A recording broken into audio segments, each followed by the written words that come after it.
हमें कभी फेलियर से डील करना ही नहीं सिखाया जाता है कि अगर हम अपनी लाइफ में किसी चीज़ में फेल हो जाते तो उस चीज़ से डील कैसे करनी है। दैट्स द रीज़न बहुत बार ऐसा होगा कि अगर आप अपनी लाइफ में फेल हुए होंगे या होने वाले हो तो आप ब्लेम करना शुरू कर दिए होंगे किसी और के ऊपर, अपनी किस्मत के ऊपर या भगवान के ऊपर, या कोई नहीं मिला तो कोई भी रैंडम चीज़ के ऊपर आपने ब्लेम करना शुरू कर दिया होगा कि लाइट चली गई थी, ये हो गया तो वो हो गया तो मेरा पढ़ाई नहीं हो पाया।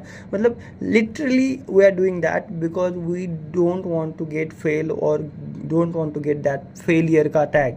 अभी इसका रीज़न क्या है? बिकॉज हमें कभी डील करना ही नहीं सिखाया गया कि हम अगर लाइफ में किसी चीज़ में फेल हो जाते हैं या किसी चीज़ में हम जैसा चाहते थे वैसा नहीं होता है तो कैसे डील करना है उस चीज़ से। हाँ, आप उस प्रॉब्लम की रिस्पॉन्सिबिलिटी लो, उस चीज़ का फेलियर का रिस्पॉन्सिबिलिटी दो एंड बस इतना बोलो कि हाँ मुझसे गलती हुई है एंड मैं इसको सॉल्व करने का ट्राई करूँगा।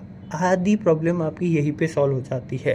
द रीज़न बिहाइंड दिस, जब तुम अपनी प्रॉब्लम की, अपने फेलियर की गलती लेते हो तो automatic you are thinking about the solutions. जब तक तुम उस गलती को, उस फेलियर को अपना नहीं मानोगे, आप रिस्पॉन्सिबिलिटी कैसे लोगे?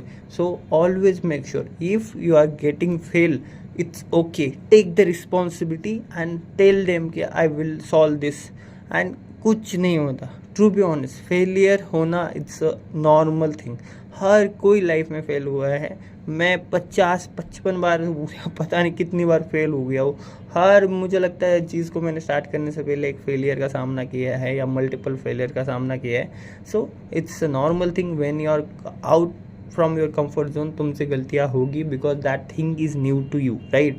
वहाँ पे कैसे अडेप्ट करना है, क्या क्या चीज़ें हैं, किस तरीके से वर्क करती है, वो सब सीखना होता है और वो सीखते सीखते गलतियाँ होती हैं, ठीक है? So please don't fear to get fail. कुछ भी डरने की ज़रूरत नहीं है। अपना बेस्ट दिया करो। फेल हो गए, सीखो, अगेन जाओ एंड रिस्पॉन्सिबिलिटी लो। जब भी फेल होते हो बोलो हाँ मेरे कारण हुआ है, मैं फेल हुआ हूँ, मैं सॉल्व करूँगा, मैं लेता हूँ रिस्पॉन्सिबिलिटी। अगर गलती हुई है तो मानो उस चीज़ को। फेलियर का ऐसा कुछ बड़ा हवा मत बनाओ please. It's a normal thing to getting failed. That's it. Thank you.